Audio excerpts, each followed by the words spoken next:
I'm Brittany Lewis with Forbes Breaking News. Representative Nancy Mace spoke about youth mental health during a House Judiciary Committee hearing on Thursday. Mace pointed to statistics that over 1/3 of students have had worse mental health and educational outcomes since the start of the COVID-19 pandemic. The South Carolina Republican also pressed the witness about the use of pronouns in schools. Take a listen to the exchange. Chairman Raskin, and I want to thank all those, the witnesses for their testimony today. We appreciate your time and effort in sharing your stories of courage, especially to the students who are here today. You guys are remarkable. This issue is really personal to me. I'm a single working mom like Ms. Gentles, and COVID-19 really hurt my kids. Virtual school really decimated our household with regards to learning. So I have a few questions today. Mr. Carver, I'll start with you. Since the start of COVID, do you know what the % of increase in mental health issues has been with our students nationwide? I'm not aware of specific numbers, but I know that mental health issues are a problem across the board. About 37% of students admitted that they had an increase in mental health issues. 44% said that they are persistently sad, of feelings of sadness and hopelessness. Mr. Carver, do you know roughly the percentage increase in suicides from COVID-19 when kids were out of school mostly? I do not. I do know the percentage of suicides for trans students and LGBTQ students, which are very high. I know What was the percentage of that? 75% of LGBTQ students say that they are consistently miserable throughout the day.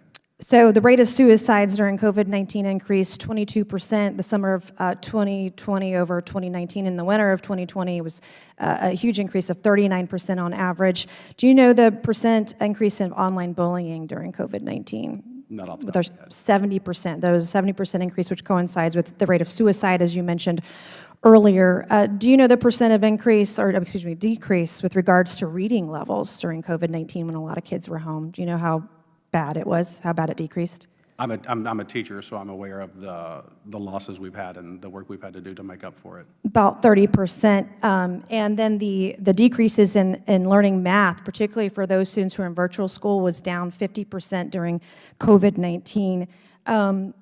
My next question, Mr. Carver, do you believe that learning pronouns or learning to read is more important to kids in school? Pronouns are a part of reading. But Which one is more important, pronouns is or more learning to important. read? Just curious. Do you believe that students should be suspended from school if they don't use the correct pronouns when they're in school? I need more context for a given situation. Some students recently, I think it was last week, were suspended from school, middle school students, for not using the correct pronouns. Should teachers' unions decide, in your opinion, whether schools should close or should it be up to states and school boards? I think they should have a voice, but I don't think they should or do decide. So teachers' unions actually during COVID-19 directed and guided the CDC on school closures rather than giving that grace to states and to school boards. They were trying to twist the arms of the CDC to make those decisions for parents, for teachers, for school boards, et cetera.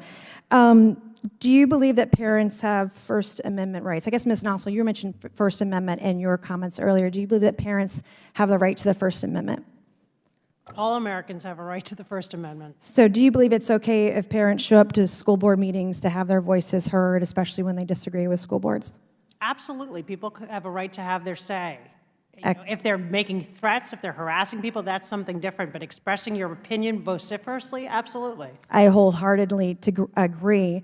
I was reading a story, it was last year, where a parent showed up at a Loudoun County school board meeting because his daughter was sexually assaulted at school, and that father was arrested. I tell this story often. When I was 16, I was raped by a classmate of mine in high school, and when I was 17, shortly thereafter, I dropped out of school because oftentimes women who are raped are victimized and re-victimized when they come forward. In this case, it was a parent, and we want to make sure that we protect the rights of all parents to have a say in kids' schools. So I want to thank you all for your time this afternoon, and I yield back.